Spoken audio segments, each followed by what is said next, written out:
Today I wanted to clarify the difference between industrial use hemp and cannabis. A lot of people think that they're the same thing, and in some ways that's accurate, but in other ways it isn't. Okay, so we know there's several main subgroups of the cannabis plant: sativa, indica, ruderalis, and so on. If you're not familiar with the subgroups, I have a video on those that you can review. Anyway, industrial hemp is a group of cannabis plants within the cannabis sativa category. Just that alone should give you the visual of thin, tall plants. To be called industrial hemp, though, it's not enough to just be a sativa. It needs to be a sativa with very particular characteristics. Number one, a very low THC percentage, usually below 1% THC, whereas your recreational cannabis can go as high as 20% or even higher. So in other words, if something is real hemp, it's hard to get high from it. Number two, hemp strains grow thin and tall, very tall. As my regular viewers know, sativa plants are tall by nature, like 7 feet plus, but true industrial hemp is almost like bamboo. It can grow 25 feet tall. Number three, industrial hemp has very strong fiber. It's bred for it. Because it's so strong, it can be used for tough use materials like rope. Number four, hemp is super adaptable, a lot more than other cannabis plants.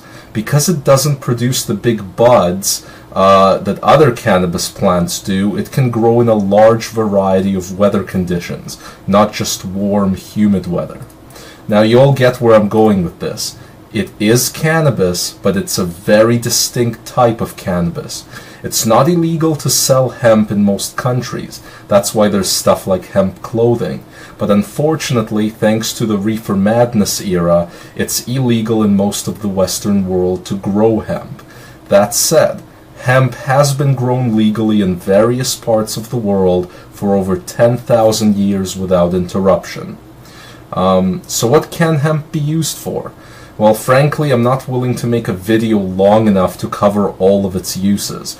It's the ultimate miracle plant. It can be used for paper, textiles, food, plastic alternatives, even building material and fuel.